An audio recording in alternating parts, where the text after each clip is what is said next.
سب کو ان دونوں پر فخر تھا۔ ہنسنا منع ہے۔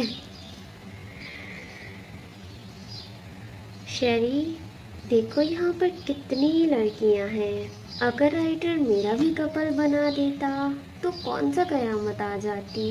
سیف پورے ہال میں نظریں دوڑاتا افسردگی سے شیری کے کندھے پر ہاتھ رکھتے بولا تھا، میں بھی آج پورا بدلہ لوں گا رائٹر سے۔ اب کہ وہ ایک عزم کے ساتھ بولا تھا، ہونٹوں پر یکدم ہی شیطانی مسکراہٹ بکھری تھی۔ اب کیا کرنے والے ہو تم؟ شیری نے بھی جانچتی نظروں سے اسے دیکھا تھا۔ بس دیکھتے جاؤ اب تم۔ سیف پرعزم دکھائی دیتا تھا۔ اب اس کے قدم اسٹیج کی طرف تھے جہاں اسے زین اویس کے ساتھ کھڑا دکھائی دیا تھا۔ سیف کے شیطانی دماغ میں کس وقت کیا چل رہا ہے وہ تو صرف وہی جانے۔ تھوڑی ہی دیر بعد سارے لڑکے ڈھول کی زوردار تھاپ پر بھنگڑے ڈالنے میں مصروف دکھائی دیتے تھے۔ طلحہ بھی ان کے درمیان میں کھڑا ان کا ساتھ دیتے خود بھی بھنگڑے ڈالنے میں مصروف تھا۔ لڑکیاں انہیں دیکھتے لطف اندوز ہو رہی تھیں، ساتھ ہی تالیاں بجاتے انہیں اپریشیٹ بھی کر رہی تھیں۔ تبھی سیف وہاں سے نکلا تھا، چہرے پر ہلکی سی شیطانی مسکراہٹ۔ قدم اس کے کچن ایریا کی طرف تھے۔ اب کہ فنکشن اپنے اختتام کو تھا، وہ شور و غل جس نے کچھ وقت پہلے پورے ہال کو آسمان پر اٹھایا ہوا تھا، اب کہ اپنے اختتام کو تھا۔ مہمان بھی اب آہستہ آہستہ واپسی کو تھے۔ تبھی سیف کچھ ویٹرز کے ہمراہ آتا دکھائی دیا تھا جو دھواں اڑاتی چائے کی ٹرالیز گھسیٹتے آ رہے تھے۔ میں نے سب کے لیے اسپیشل چائے بنوائی ہے، سب تھک گئے ہوں گے۔ سیف مسکراتے ہوئے ٹرالی سے دھواں اڑاتی چائے کا ایک کپ اٹھاتا سب سے پہلے زین کی طرف بڑھا تھا، جو کہ چہرہ جھکائے موبائل پر ٹائپنگ میں مصروف دکھائی دیتا تھا۔ زین بھائی، آپ کے لیے اسپیشل چائے۔ زین نے اسکرین سے چہرہ اٹھائے پہلے سیف کو دیکھا، پھر اس کے ہاتھ میں پکڑے دھواں اڑاتی چائے کی طرف۔ تب تک ویٹرز باقی سب کو بھی چائے دینے لگے تھے۔ تھینک یو سیف، لیکن میں چائے نہیں پیتا۔ زین احتیاطاً مسکرایا تھا۔ سیف کا چہرہ یکدم ہی پک ہوا، اس نے فوراً ہی خود کو سنبھالا تھا۔ اس کا بنا بنایا پلان اب کہ فلاپ ہو گیا تھا۔ گاڑیاں باہر تیار کھڑی تھیں، وہ سب واپسی کے لیے باہر کی طرف بڑھے تھے۔ کیا بنا تمہارے شیطانی منصوبوں کا؟ شیری مسکراہٹ دبائے اس کے برابر میں کھڑا بولا تھا۔ سیف نے ایک چڑھتی نگاہ شیری پر ڈالی۔ کوئی بات نہیں سیف، ہار ماننے والوں میں سے میں نہیں ہوں، وہ ایک بار پھر سے پورے عزم کے ساتھ بولا تھا، ساتھ ہی اس نے ہیلو کے انداز میں ہاتھ ہلایا تھا۔ سامنے جنا اور عائشہ تھیں۔ جنا اور عائشہ نے پہلے سیف پھر ایک دوسرے کی طرف دیکھا۔ ہم سیف کو اپنی ٹک ٹاک آئی ڈی تو دینا بھول ہی گئے۔ دونوں کو جی بھر کر افسوس ہوا تھا۔ سامنے زین گاڑی نکالنے میں مصروف دکھائی دیتا تھا۔ جنا اور عائشہ نے پاس کھڑی سیاہ گاڑی پر انگلی سے اپنی آئی ڈی لکھی تھی جو کہ گاڑی پر جمی دھول کی پرت کے باعث صاف دکھائی دی تھی۔ سیف نے یہ دیکھتے ساتھ سکھ کا سانس لیا تھا، ساتھ ہی مسکراتے ہوئے وہ اب اس گاڑی کی طرف بڑھا تھا۔ جنا اور عائشہ گاڑی میں جا بیٹھی تھیں۔ سیف صرف 2 قدم کے فاصلے پر تھا جب رائٹر زین نیازیز کے راستے میں حائل ہوا تھا۔ آج کل دھول مٹی بہت زیادہ ہے، اس نے کہتے ساتھ ہی گاڑی کے ڈگی پر ہاتھ پھیرا تھا۔ ڈگی صاف ہوئی، آئی ڈیز بھی صاف ہو گئی۔ تم مجھے سنگل زیادہ اچھے لگتے ہو سیف، وہ مسکراہٹ دبائے کہتا گھوم کر گاڑی کا دروازہ کھولتے اب اندر جا بیٹھا تھا۔ محبت کے قصے چھوڑو، ہمیں تنہائی بھاتی ہے۔ واہ واہ واہ واہ، محبت کے قصے چھوڑو، ہمیں تنہائی بھاتی ہے کہ خوابوں میں ہی لڑکی آتی ہے اور چائے بنا جاتی ہے۔ The end.